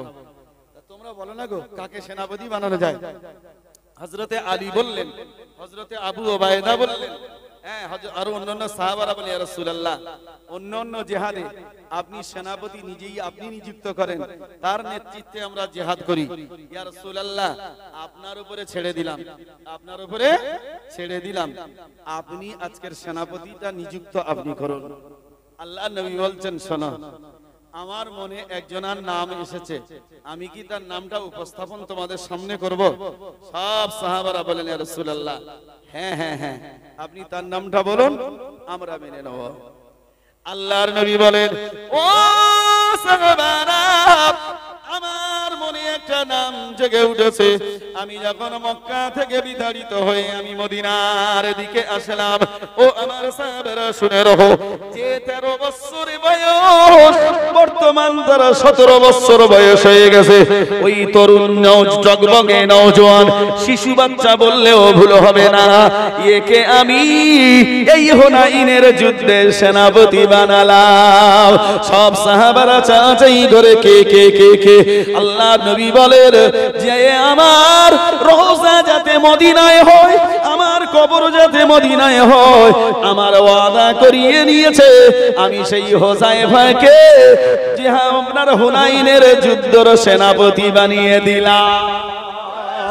একটু জোরে বলুন সুবহানাল্লাহ। কত বছর বয়স? 17 বছর বয়সের ছেলে যুদ্ধ পরিচালনা করবে। সিদ্ধান্ত কার? জোরে বলুন। নবীর সিদ্ধান্ত। আমাদের 17 বছর ছেলেগুলো ক্যারাম বোর্ড খেলছে, ফ্রি ফায়ার খেলছে, পাবজি খেলছে। আর আপনাদের দেশে সহজ সিটি তো, এই জন্য গেঁজা খায় না। এই ইউটিউবের মাধ্যম দিয়ে সারা পশ্চিমবঙ্গ ছড়িয়ে যাচ্ছে। আমাদের বর্তমান 17 বছরের ছেলেরা পাতাখোর, বর্তমান 17 বছরের ছেলে গেঁজাখোর, বর্তমান 17 বছরের ছেলে জেনাখোর, বর্তমানের 17 বছরের ছেলে সমাজ বিরোধী, বর্তমান 17 বছরের ছেলে হচ্ছে হাইজাকার। কথা ঠিক বলছি না ভুল বলছি? কথা বলেন না কেন? সব সাহাবারা বলছেন, ইয়া রাসূলুল্লাহ, যদি আপনি খালিদ বিন ওলীদকে সেনাপতি করতেন, যদি আপনি হযরতে আলী মুর্তজাকে সেনাপতি করতেন, যদি আপনি অন্যান্য সাহাবাদের করতেন, এদের চেহারা দেখে, এদের মুখের যে জজবা দেখে কাফেররা 2 মাইল দূরে পালিয়ে যেত। তা না করে হুজুর মাত্র 17 বছরের একটা কিশোর শিশুকে আপনি সেনাপতি বানিয়েছেন, সেনাপতি বানিয়েছেন। শোনো যুবক, শোনো, যারা রাস্তাঘাটে ঘুরছো, এদিক ওদিক বসে আছো, তোমাদের জলসায় আসতে হবে না, জলসায় বসো, এই মাইকের কাছে চলে যাও, ধ্যানটা একবার মাইকের দিকে দাও। তা আল্লাহ রাসূল বলছে, আমি কেন এই 17 বছরের কিশোরকে আমি সেনাপতি বানিয়েছি বলবো?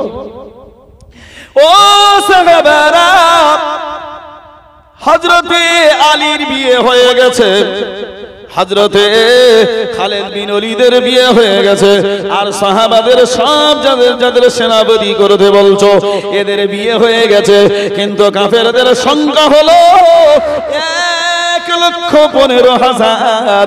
তাদের সম্মুখীন হতে হবে মাত্র 4,500 মুসলমানেরা। এরা যখন কাছাকাছি পৌঁছে যাবে ওই বিশাল বড় বাহিনী দেখে এদের বিবির কথা মনে পড়বে, এদের বাচ্চার কথা মনে পড়বে। এরা জিহাদ থেকে পালিয়ে আসতে পারে, ঘাবড়ে যেতে পারে, কিন্তু যে হুযায়ফাকে আমি রাসূলুল্লাহ 17 বছর বয়সে আমি একে হুনাইনের যুদ্ধের সেনাপতি বানিয়েছি, ও তো এখনো অবিবাহিত, আবার ওর বাপ নাই, এমন একটা ছেলেকে আমি রাসূলুল্লাহ এর মহব্বত করি, ভালোবাসি, যার কারণে আমি ওকে হুনাইনের যুদ্ধের সেনাপতি বানিয়ে দিলাম। কারণ এ তো বাপও নাই, আর এর বিয়েও নাই, বিবি নাই, বাচ্চা নাই, কেউ নাই। সুতরাং এ মরণ কামড় দেওয়া দেবে, যে মরলেও বাঁচলে গাজী, মরলে শহীদ। সুতরাং এই দিক দিয়ে আমি রাসূলুল্লাহ লক্ষ্য করে একে সেনাপতি বানিয়েছি, একে আমি সেনাপতি বানিয়েছি। এইবারে নাম প্রস্তাব হয়ে গেছে, আরে নাম প্রস্তাব হয়ে গেছে, কি নাম? হুযায়ফা। এবার নবী বলছেন, এই সাহাবারা, মসজিদে কত লোক বসে আছে? কথা বললে তারপর তো ভালো লাগে রে বাবা। কত লোক বসে আছে? 4,500। বলছে আমার হুযায়ফাকে একটু তোলো না গো, আমি একটু তার দেখি, তার সঙ্গে একটু কথা বলি, তার মনের উদ্দেশ্য কি জানি, তার রায়টা আমি নিই, তার উক্তিটা আমি শুনি। সাহাবারা সব চুপ করে আছে। নবী বলছেন, বাবা হুযায়ফা, ওরে বাবাজি শোনো, তোমার আমার মতো মুসলমান নবীর উপরে একবার সালাম আর দরুদ পড়ে ভালোবাসা দেখায়নি তারা। আল্লাহ নবী বলছেন, ও সাহাবারা, আমার হুযায়ফা মনে হয় লজ্জা পেয়ে গেছে, কারণ ওর বয়সের থেকে অনেক বড় বয়স আলীর, ওর বয়স থেকে অনেক বড় খালিদ বিন ওলীদ, ওর বয়স থেকে অনেক বড় হযরতে ওমর ইবনুল খাত্তাব, আরো বড় বড় সাহাবারা রয়েছেন। ও সাহাবারা মনে হয় লজ্জায় লুকিয়ে রয়েছে, তোমরা আমার হুযায়ফাকে একটু উঠতে বলো। সব সাহাবা কেউ ডানে চায়, বামে চায়, কেউ সামনে চায়, পেছনে চায়, চেয়ে চেয়ে পুরো মজলিস দেখা হলো। আল্লাহর নবীর ওই সাহাবা হুযায়ফা আসরের নামাজের সময়ে মসজিদে নাই। 4.5 বছর যে সাহাবাটা নবীর পেছনে এক ওয়াক্ত নামাজ লাগা করে নাই, কাজা করে নাই, সেই সাহাবা ভাইটাল টাইমে মেনদিনে, যেদিনে রাসূলুল্লাহ সাল্লাল্লাহু আলাইহি ওয়াসাল্লাম হুনাইনের যুদ্ধে সেনাপতি ঘোষণা করেছেন, ওই দিনে হুযায়ফা হাজির নাই। ওই দিনে হুযায়ফা হাজির নাই। বলছে, এই আমার হুযায়ফা কোথায় গেল গো, কোথায় গেল? হযরতে আবু ওবায়দা, কি নাম বললাম? আবু ওবায়দা বলছেন। এগুলো আমি জিজ্ঞাসা করছি কেন জানেন? যাতে করে দুদিন মাথার ভেতরে থাকে। হযরতে আবু ওবায়দা বলছেন, ইয়া রাসূলুল্লাহ, ওর বাড়ি ফেলে রেখে টোপকে আমার বাড়ি যেতে হয়, আমি হুযায়ফার বাড়ি জানি। তা বলছে, যাও তুমি গিয়ে হুযায়ফার খবরটা আনো, হুযায়ফাকে ডেকে আনো। হযরতে আবু ওবায়দা ঘোড়া ছুটিয়েছেন। কি ছুটিয়েছে? ঘোড়া। ঘোড়া কি ছুটিয়েছে? তার মানে মসজিদের কাছে বাড়ি না দূরে বাড়ি? কিরকম হাসতে বলতে দে বাবা, ওই তাবারুক হয়েছে খেতে দে, আমি দোয়া করে দিচ্ছি। মসজিদের কাছে বাড়ি না দূরে বাড়ি? আর আমাদের বাড়ি মসজিদ দূরে না কাছে? নামাজে আসি না আসি না?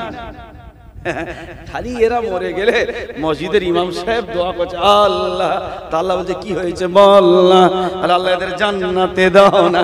আল্লাহ বলে হারাম করে চুপ কর না, মসজিদের পেছনে বাড়ি, নামাজ পড়ে না। বুঝলেন না? তুই কোথায় ছিলি? বসে শুনতেছি, এক হুজুরের পাল্লায় পড়েছে। না গো, খুব খবরা খবর নেই, আল্লাহর ভালো করুক। এইবারে আবু ওবায়দা গে বাড়ির কাছে সালাম দিচ্ছে, আসসালামু আলাইকুম ইয়া আহলাল বাইত। ও যুবক শুনে রাখো, আমি জীবনে কোন পীর ওলিয়া ওলিয়াদের নিয়ে জীবনে বিরোধী করি না, আর কোন পীরের জীবনী আমি বলতে জানি না। কারণ বাবা আমি যা বলবো যদি সত্য না হয় ধরবে কে? জোরে বলো না। আর যদি ভুল হয় সেও ধরবে আল্লাহ, নাকি? মারাত্মক ব্যাপার। সেই জন্য যে বিষয়ে আমি জানি না সে বিষয়ে আমি কোনোদিন কথা বলি না। জানি তারপরে কথা বলি, পড়ি কথা বলি, মোতালা করি কথা বলি।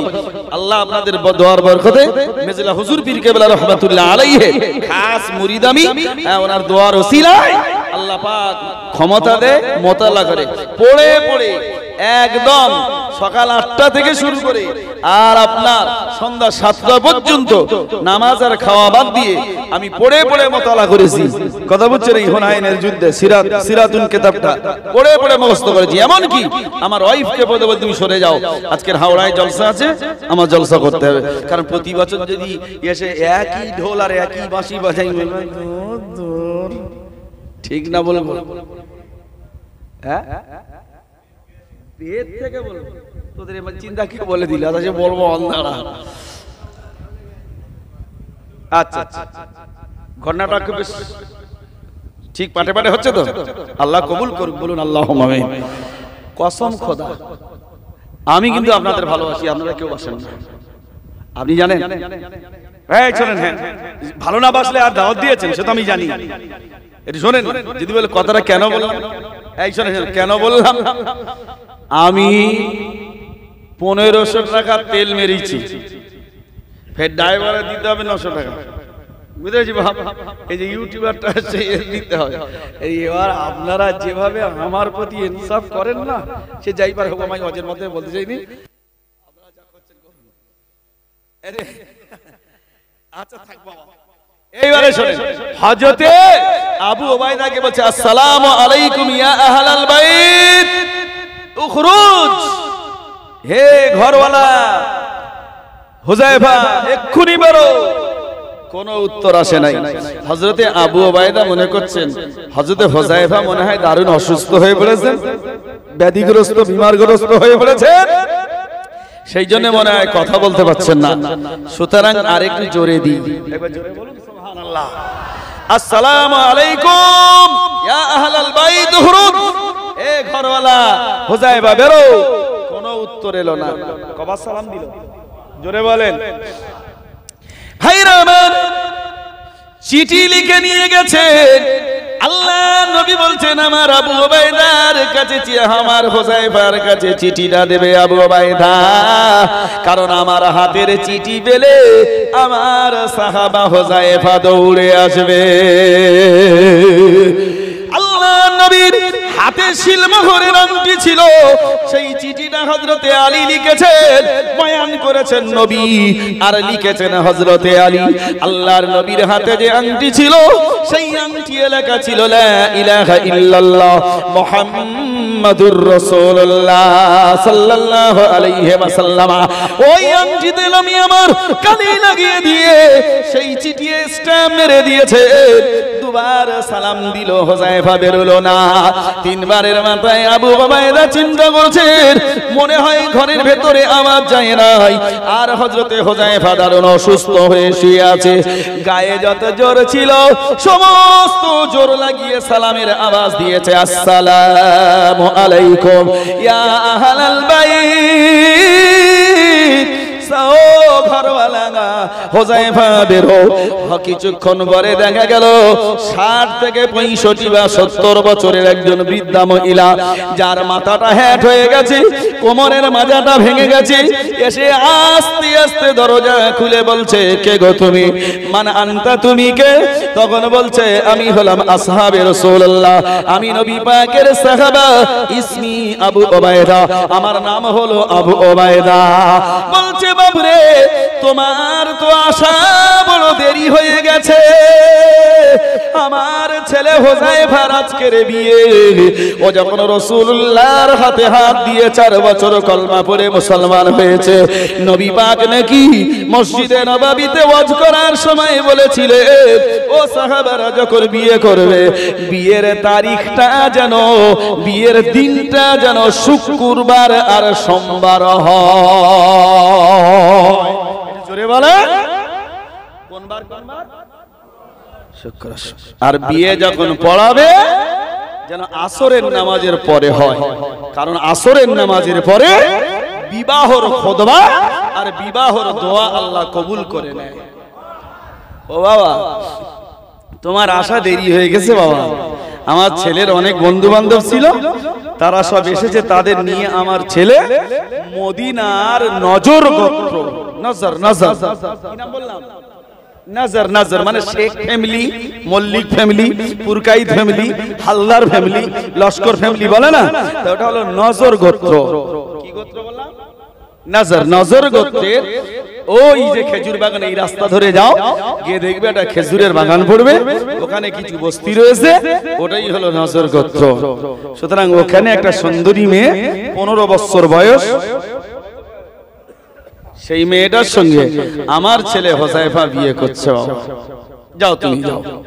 হযরত আবু উবাইদা ঘোড়া ছুটিয়ে নিয়ে গেছে। আচ্ছা, উনি কি জানেন যে আমার এই হুনাইনের যুদ্ধে সেনাপতি বানিয়েছে নবী? আরে কথা বলেন না, জানে ক বছর বয়স? আর ওদিকে কি হচ্ছে তার? কি হচ্ছে? আনন্দ তো। আমাদের এখন বিয়ে হলে 1.5 বছর নামাজ চলবে এখন, শালির বাড়ি মানে শালির বাড়ি, ভাইরা ভাই বাড়ি, হ্যাঁ, হাতে একেবারে 1.5 ভরি ওজনে সোনার আংটি দিয়ে মোটরসাইকেল লেগে আলু কিনতেছে, বলছে আলু কত করে, মানে দেখো আমার হাতে জাহান্নামের আগুন, আমার শ্বশুর বাড়িতে নিয়ে পড়েছি।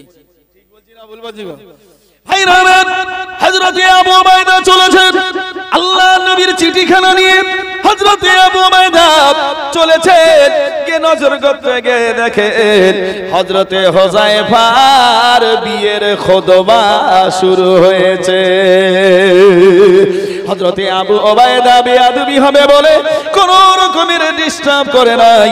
হযরতে আবু উবাইদা ওখানে বসে মানে দাঁড়িয়ে আছেন। খুতবা শেষ হয়ে গেল, খুতবা শেষ হয়ে গেল, এবারে খুরমা বিতরণ করছে।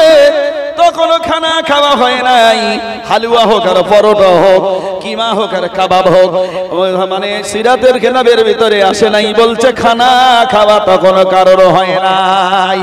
এমন অবস্থায় খুরমা বিতরণ শেষ হয়ে গেছে।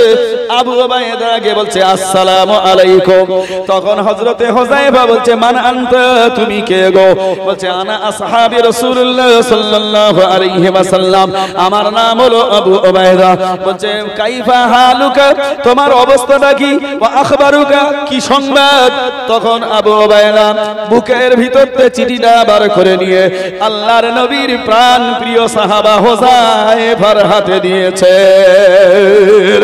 হযরতে হোজাইফা বিশ্ব নবীর চিঠি পেয়ে একবার কপালে ঠেকায়, চুমা খায় আর বুকে ঠেকায়। সুবহানাল্লাহ। কপালে ঠেকায়, চুমো খায়, আবার বুকে ঠেকায়, চুমো খায়। নবীর চিঠি। কার চিঠি? হযরতে হুযায়ফা। অসুবিধা হচ্ছে নাকি গো? তাকবীরের নারায়ে তাকবীর। হযরতে হুযায়ফা রাদিয়াল্লাহু তাআলা আনহু তিনি বলছেন আবু উবাইদা, চিঠি আমি পড়ে কি করব? তোমার মুখেতে শুনি তুমি যখন এই চিঠির বয়ানগুলো বলবে, আর আমি মনে মনে ভাববো যেন আমি স্বয়ং রাসূলের মুখতে শুনতেছি। একটু জোরে বলা গেল না? রাসূলুল্লাহর মুখ থেকে শুনতে কি ভালোবাসা দেখেছেন? এটা তো ভালোবাসা। ও বাপেরা, এটা কি? রাসূল, রাসূলের ভালোবাসা, রাসূলের মহব্বত। শোন শোন শোন শোন, চিঠিটা দিল। যেই চিঠিটা পেয়েছে, আর আবু উবাইদা বলছেন তোমার পথের দিকে নবী চেয়ে বসে আছেন, এই কথাটা যেই বলেছেন, খোরমা খাওয়া বাদ দিয়ে সঙ্গে সঙ্গে যে ঘোড়ার পিঠে বিয়ে করতে গিয়েছিলেন, সসজ্জিত ঘোড়া, সাজানো ঘোড়া, খেজুর গাছে বাঁধা ছিল। হযরতে হুযায়ফা এক লাফে ঘোড়ার পিঠে উঠেছে। তখন সেই শ্বশুর বাড়ির লোকেরা, যারা শ্বশুর হয়, যারা শাশুড়ি হয়, যারা আরো আত্মীয় স্বজন হয়, তারা বলছে নতুন জামাই ঘোড়ায় উঠে চলে যাচ্ছে, কি ব্যাপার? আমাদের কোনো বেয়াদবি হলো? আমরা কোনো কসুর করেছি? কোনো বেয়াদবি করেছি? কেন হুযায়ফা আমাদের জামাই, নতুন জামাই চলে যাচ্ছে? তখন বলছে ও জামাই, আমাদের নতুন মেয়ের সাথে তোমাকে বিয়ে দিলাম, মেয়েটার সাথে তো বলে যাও। বলছে আমার বলার সময় নাই, আমার যাওয়ার দিকে আল্লাহর রাসূল চেয়ে, আল্লাহ রাসূল চেয়ে বাস ঘোড়া ছুটিয়ে নিয়েছে। ভাইরা আমার, ঘোড়া ছুটিয়ে নিয়ে চলেছে গে মসজিদে নববীতে। দেখেন ৪,৫০০ সাহাবা তারা বসে রয়েছেন। আবু উবাইদা গিয়ে হযরতে হুযায়ফা গিয়ে বলছেন, আসসালামু আলাইকা ইয়া রাসূলুল্লাহ। ও সাহাবা, ৪ বছর বা মতান্তরে ৪.৫ বছর তুমি আমার পেছনে এক ওয়াক্ত নামাজ তো কাজা করো নাই, নাকা করো নাই। ও হুযায়ফা, আজকে আসরের নামাজ কেন এলো না? বাবা অসুস্থ হয়ে পড়েছিলে। বলছে না ইয়া রাসূলুল্লাহ, আমার আজকে বড় আনন্দের দিন, আজকের আমার শুভ বিবাহর দিন। আল্লাহ নবী বলেন, হুযায়ফা আমি আল্লাহর কসম দিয়ে বলছি, শোনো, আমার জানা ছিল না যে তোমার আজকের বিবাহর দিন। তুমি নতুন বিয়ে করতে গেছো, আর আমি এদিকে তোমার হুনাইনের যুদ্ধে কাফেররা ১,১৫,০০০, আর আমার মুসলমানদের সৈন্য সংখ্যা হলো মাত্র ৪,৫০০। সেই বিশাল বাহিনীর বিরুদ্ধে লড়তে হবে, আমি রাসূলুল্লাহ তোমাকে সেনাপতি করেছি। হযরতে আবু উবাইদা, হযরতে হুযায়ফা হেসে বলছেন, ইয়া রাসূলুল্লাহ, আমি বড় সৌভাগ্যবান, আমার বড় খুশনসিব। অনেক বড় বড় জলিল কদর সাহাবারা আছে, তার মধ্য দিয়ে আল্লাহর নবী আমার নামটা নিযুক্ত করেছে। একটু জোরে বলো। হুজুর আমি খুশি। আল্লাহর নবী বলছেন, যাও, তোমাকে আমি ৪,৫০০ সৈন্য দিলাম। ৪,৫০০ সৈন্য দিলাম। তুমি এবার কি কায়দায়, কোন রণকৌশলে যুদ্ধ করবে তুমি করকে যাও। আর সাহাবারা তারা এশার নামাজ পড়ে খানা দানা খেয়ে বিশ্রাম নিচ্ছে। সকাল হলেই ফজরের নামাজ পড়ে হুনাইনের ময়দানে ছুটবে। সকাল হলো, হুযায়ফা রাদিয়াল্লাহু তাআলা আনহু তিনি চিনতেন এ ভালো তীর ফিকতে পারে, এ ভালো বল্লম ফিকতে পারে, ও ভালো তলোয়ার চালাতে পারে। হযরতে হুযায়ফাকে বলছে, তোমার হাতে তীরগুলো তুলে দিলাম, কারণ তুমি বড় তীরন্দাজ সাহাবা, তাই তুমি তীরটা ভালো করে নিক্ষেপ করো ১,১৫,০০০ বিরুদ্ধে লড়াই। এ মুসলমানের যুবকেরা, ও হাওড়া জেলার আমতাগা নিবাসী মুসলমান যুবকেরা শুনে রাখো, একজন সাহাবা বড় বল্লম নিখুঁত ভাবে ছুটতে পারতেন। ঠিক কাফেরদের লাগবে। সেই সাহাবার কাছে বল্লমটা দিয়ে বলছে, আমি হালকা বয়সের যুবক বলে আমাকে যেন হালকা ভাবে নিও না, কারণ তোমরা আমার থেকে বয়সে অনেক সিনিয়র, আমি অনেক জুনিয়র।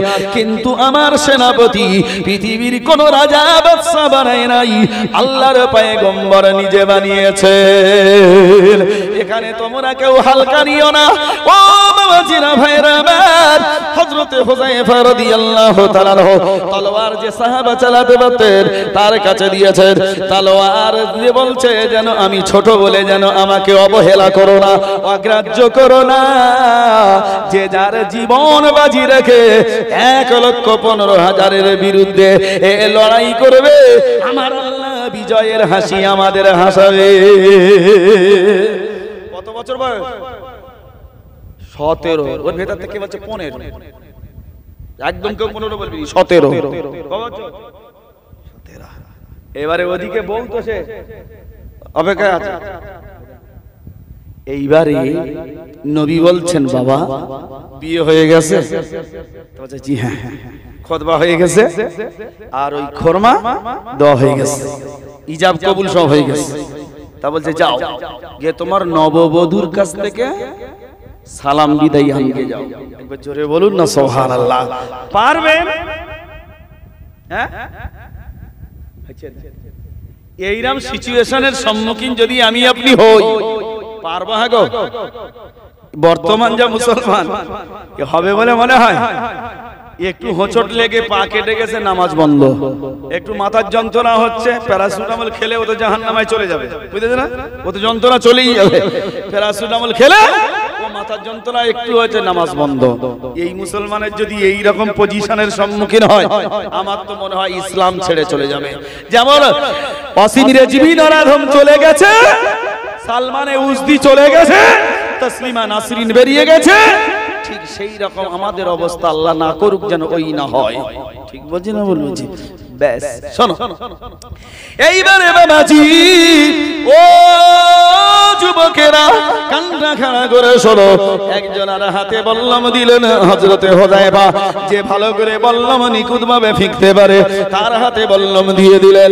যে তীরন্দাজে বড় পারদর্শী তার কাছে তীর দিয়ে দিয়েছে, তীরের ফলাগুলো দিয়ে দিয়েছে। যে তলোয়ার চালাতে পারে তার কাছে দিয়েছে। হঠাৎ দেখে যেখানে অনুশীলন হচ্ছে, একজন ঘোড়সওয়ার নজরের দিক দিয়ে ছুটে এসে তাতে চিঠিয়ে লিখেছে, চিঠিটা নিয়ে দিচ্ছে, কোথায় হুযায়ফা, হুযায়ফা কোথায়? হুযায়ফার হাতে যখন চিঠিটা পড়েছে, চিঠিটা অন্য কেউ লেখে নাই, হযরতে হুযায়ফার নববধূ লিখেছে। তাতে লেখা আছে, প্রাণের স্বামী, তুমি সবে তোমার সাথে আমার নতুন বিয়ে আবদ্ধ হয়েছে, বিবাহ সবে মাত্র সম্পূর্ণ হয়েছে। তুমি আমার এক চোখ দেখনি ভালো করে, আমিও তোমাকে এক চোখ দেখিনি ভালো করে। তবে শুনে রাখো, আমি শুনেছি তুমি সুঠামদেই সুপুরুষ, আর আমিও সুন্দরী মদিনার সুন্দরী মেয়ে ছেলে। তুমি রাসূলের হাতে 4.5 বছর বায়াত হয়ে কলেমা পড়ে মুসলমান হয়ে ঈমান পাকা করে নিয়েছো। এই অজুহাতে আমি তোমাকে স্বামী বলে মেনে নিয়েছি। একবার আমার সামনে আসো, আমি তোমাকে জাহান জীবন ভরে দেখে নিতে চাই। কাল কিয়ামতের ময়দানে মুসিবতের দিনে আমি যেন তোমাকে স্বামী বলে চিনে নিতে পারি। হযরতে হুযায়ফা চিঠির উল্টো দিকে লিখে দিচ্ছেন, উল্টো সাইডে, পেছন সাইডে লিখে দিচ্ছে, এখন যাবার মতো সময় নেই। জোরে বলবেন না সুবহানাল্লাহ? যাবার মতো। আর আমরা হলে তো কুঁদে আগে যেতাম। একজনা ফোন ভালোবাসে, প্রেম করেছে যুবক, মেসেজ দিয়েছে, কি দিয়েছে বললাম?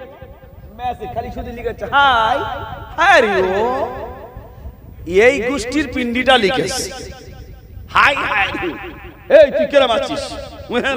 ও একবার পুকুরের পাড়ে জান ভরে দেখতেছে, ও কি অমৃত বাণী না তুমি লিখেছো। ঠিক আছে না? বলবো ঘোড়ার ডিমটা একবার দেখলে মিটে যায়, বুঝতে পারছেন না? এবারে ঘরের ভিতরে দরজা লাগিয়ে দিয়ে ভিড়িয়ে দিয়ে খাটের বিছানায় চিৎপাত হয়ে শুয়ে সেও দেখতেছে। মা আগেকার মেয়ে তো, মা বলছে, বাবা মোবাইলে কোনো ছবি নাই, খালি এক লাইন লেখা, কি অত গুরুত্বের সঙ্গে দেখছি? তখন বেটা বলছে, মা এ তুমি বুঝবে না, মনে হয় যেন ওর জান্নাতে যাবার আমলনামা পাঠিয়ে দিয়েছে। ঠিক আছে না? বলবো লিখে দিয়েছে, এখন যাবার সময় নাই। হযরতে হুযায়ফার নববধূ স্ত্রী বলছে, তোমাকে আরো বেশি মূল্য দেব, আর একবার চিঠি নিয়ে যাও, চোখের পানি দিয়ে লিখে দেব, চিঠিটা নিয়ে যাও। বলছে, প্রাণের স্বামী, আল্লাহর নবী তোমাকে হুনাইনের যুদ্ধে সেনাপতি বানিয়েছে, আমি বিরোধিতা করতে পারি না। সুতরাং প্রাণের স্বামী, তুমি একবার আমার কাছে আসো, নয়ন ভরে তোমাকে আমি দেখে নিতে চাই, যাতে করে মাহশরের মাঠে কিয়ামতের দিবসে যদি আমি তোমার না চিনি আর তুমি যদি আমার না চেনো, আমি তোমাকে স্বামী বলে কেমন করে চিনে নেব। হযরতে হুযায়ফা রাদিয়াল্লাহু তাআলা আনহু বলে পাঠাচ্ছেন, প্রাণের বিবি শুনে রাখো, তোমার আর আমার বিয়েটা আমার ইচ্ছা মতো হয় নাই, আমার যে আল্লাহর ইচ্ছায় হয়েছে। চিন্তার কোনো কারণ নাই, আমার মরণের পরে মাহশরের মাঠে তোমার আর আমার মোলাকাত আমার আল্লাহ নিজেই করিয়ে দেবে। বাবাজি ভাইরা শুনে রাখো, এবারে অনুশীলন শুরু হয়েছে, অনুশীলন শেষ হয়ে গেল। আল্লাহ নবী বলছেন, হুযায়ফা শুনেছি তুমি আজকের বিয়ে সম্পন্ন করেছো, যাও নববধূর কাছ থেকে সালাম বিদায় আনগে যাও। হযরতে হুযায়ফা গিয়ে বলছেন, আসসালামু আলাইকুম। নববধূ বাড়ির ভিতরে, রুমের ভিতরে, আর হযরতে হুযায়ফা বাইরে। বাবাজি আমার, ও ছোট মওলার ছেলেরা, ও ছোট মওলার আশিকে রাসূলেরা, জ্ঞানী গুণী সুধী আল্লাহ বালা বাবাজিরা, এই অজের শেষে একটা লাস্ট প্রশ্ন করব, বলতে না পারলে আমি মোনাজাত করব। শুধু চুপ করে একজন মূর্তি বসে আছে, হুজুর বলো কেন ওয়াজ শুনছেন আমি দেখ। এইবারে বলছে, আসসালামু আলাইকুম। ওয়ালাইকুম আসসালাম। আমি হুযায়ফা, আমি তোমার নবস্বামী, আমি হুযায়ফা এসেছি। হুযায়ফার বিবি দরজা খোলে নাই, ভেতর থেকে বলতে, স্বামী অনেক অনুনয় বিনয়ের পরে এসেছো। হযরতে হুযায়ফা বলছে, বিবি শোনো, আমি তোমার চিঠির উত্তর দিতে আসি নাই, আল্লাহর নবী পাঠিয়েছে, তাই আমি হুযায়ফা এসেছি। বলছে, স্বামীরে একটু দোয়া করি। সুবহানাল্লাহ, একটু কি করি? দোয়া করি। হযরতে হুযায়ফা বলছে, বিবি ছোট্ট করে দোয়া করি। কি করে দোয়া করবে? ছোট্ট করে দোয়া করবে। কারণ ফজরের নামাজ হয়ে গেলেই সাহাবাদের নিয়ে আমরা কোথায় যেতে হবে? হুনাইনের পাহাড়ের পাদদেশে গিয়ে জিহাদ করতে হবে। সুতরাং দোয়া যেন লম্বা চওড়া করিস। জোরে বলেন না সুবহানাল্লাহ। হযরতে হুযায়ফার বিবি, ও হাওড়া জেলার মায়েরা, ও ছোট মওলার মায়েরা, ভাবিরা, বোনেরা, খালা, আম্মারা, বেটি মারা, শুনে রাখো, তারাও মহিলা, আপনিও মহিলা, দোয়া ধরেছে রব্বুল আলামিন।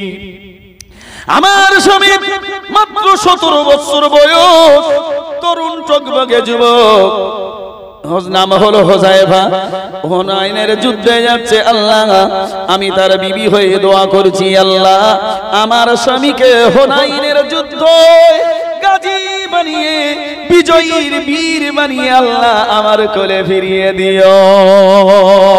হযরতে হুযায়ফা মোনাজাতটা শুনতে পেয়েছেন, পেয়ে বলছে, প্রাণের বিবি তুমি নিশ্চিত থাকো, আমি শহীদ হয়ে যাব। কারণ শোনো, যদি একজন সেনাপতি রাসূল কোন জিহাদে বানায়, তাহলে তার নেতৃত্বে যুদ্ধ বিজয়ী হয়ে সমাপ্তি হয়।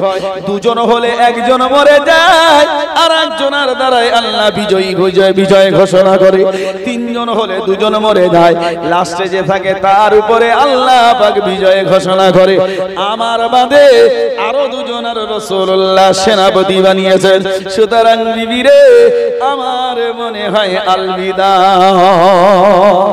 আমার মনে হয়, কিন্তু সিদ্ধান্ত করেছে কে? সিদ্ধান্ত করেছে কে? কেন চুপ করে দেখেন? আরে সিদ্ধান্ত করেছেন কে? আল্লাহ, রাসূল সাল্লাল্লাহু আলাইহি ওয়াসাল্লাম। পারবেন মানতে? বলো, মানতে পারবেন? আপনি তো মানুষ খারাপ বলবে বলে টুপি মাথা দেন না। আপনি তো পঞ্চায়েতে অফিসে চাকরি করেন, সেখানে চাকরি চলে যাবার ভয়ে তো নামাজ পড়েন না। ঠিক বলছি না ভুল বলছি? আপনার কলিগরা, আপনার বন্ধুরা, আপনার সঙ্গীরা হিন্দু বলে বা অন্য কাস্টের বলে আপনি যে অফিসে চাকরি করেন, সেই অফিসে আপনি নামাজ পড়েন না। আপনার ভাষা ল্যাঙ্গুয়েজ পাল্টে যায়। ঘরের বিবির কাছে বলেন পানি, আর কলকাতায় গিয়ে তাদের কাছে বলেন জল। ঠিক বলছি না ভুল বলছি? বলো, তোমার দ্বারাই কি হবে? কিছু হবে না। ভাইরা আমার, হযরতে আবু বাইদা বলছে বিবি মোনাজাত শেষ করে দাও, অনেক মোনাজাত লম্বা চওড়া করেছো, এবার শেষ করে দাও, আমাকে মদিনায় ফিরে যেতে হবে।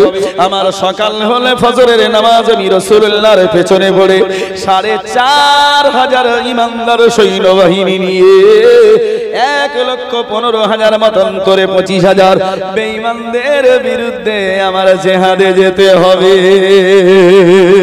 ভাইরা আমার, বাবাজিরা আমার, কিন্তু শোনেন, জিহাদ শুরু হয়ে গেল, ফজরের আযান হয়ে গেল, নামাজ পড়া হয়ে গেল, ৪৫০০ সৈন্যবাহিনী নিয়ে ১,১৫,০০০ সৈন্যর বিরুদ্ধে মোকাবেলা করতে যাচ্ছে। জিহাদ করতে করতে হযরতে হুযায়ফা শহীদ হয়ে গেছে। কিন্তু বাবাজি আমার, এইখানে আপনাদের কাছে জানতে চাই, হুযায়ফার মনে কি আশা ছিল?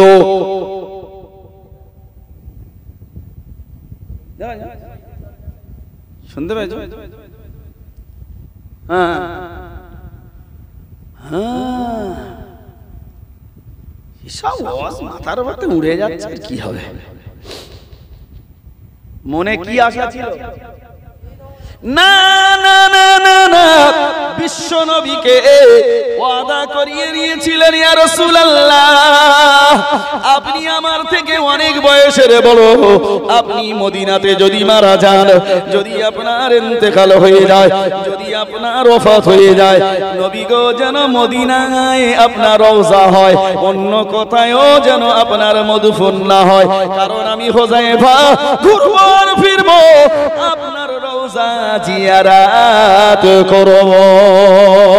কিন্তু হুযায়ফার নসিবে হলো না, আল্লাহর নবীর কবর জিয়ারত হুযায়ফার নসিবে হলো না। এ বাবাজি ভাইরা আমার, শুনে রাখেন, এইজন্য মহান আল্লাহ কোরআন শরীফে বলেছেন, রাদিয়াল্লাহু আনহু ওয়া রাদু আনহু, তারা আমার উপরে রাজি, আমি আল্লাহ তাদের উপরে রাজি। ও মুসলমানেরা, পায়ে ধরে বলে যাই, করে বলে যাই, যদি কিছু না করতে পারো, ইসলামের ক্ষতি করো না, নবীর আগমনে সম্মানে আঘাত দিও না, কারণ ওই সাহাবা হযরতে হুযায়ফা মাত্র ১৭ বছরের তরুণ সাহাবা হুজুর আমার, নিজের বিবির মুখটাও ভালো করে দেখে নাই, তার জীবন চলে গেছে, তার জীবনের বিনিময় আমরা পেয়েছি কালেমা লা ইলাহা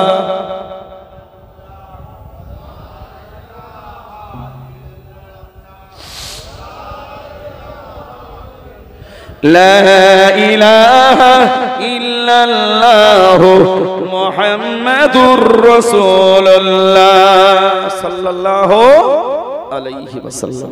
কথা ঠিক বলছি না ভুল বলছি? ভাইরা আমার, মহানবী সাল্লাল্লাহু আলাইহি ওয়াসাল্লাম বলেছেন, আসহাবী কান্নুজুম ওয়া ইহতিদাইতুহুম ওয়া ইহতিদাইতুহুম, আমার সাহাবারা হলো আকাশের তারকা স্বরূপ, আমার সাহাবার কেউ যদি পদাঙ্ক অনুসরণ করো, তোমরা হেদায়েত প্রাপ্ত হয়ে যাবে। একটু জোরে বলা গেল না সুবহানাল্লাহ? ওরে 17 বছরের যুবক, যে জলসায় বসে আছো, তোমার কাছে সবিনয়ে নিবেদন, আমার নিবেদন হলো তোমার কাছে, আমার আবেদন হলো, করতালি জড়ো করা নিবেদন তোমার কাছে আমার হলো, তুমি রাসূলকে চেনো, আল্লাহকে চেনো, তুমি কোরআন চেনো, শরীয়ত চেনো, ভালোবাসা যদি করতে হয় রাসূলের সুন্নতের উপরে করো। আমার পীর সাহেব হযরত সৈয়দ আল্লামা পীর আমজাদ হোসেন বুখারী বললেন, আর জীবন দিতে হবে না, এ হুকুম মনসুখ হয়ে গেছে গো। তবে শুনে নাও যুবক, রাসূলের সুন্নাত জিন্দা করো। কথা ঠিক বললাম না ভুল বললাম? রাসূলুল্লাহ সুন্নাত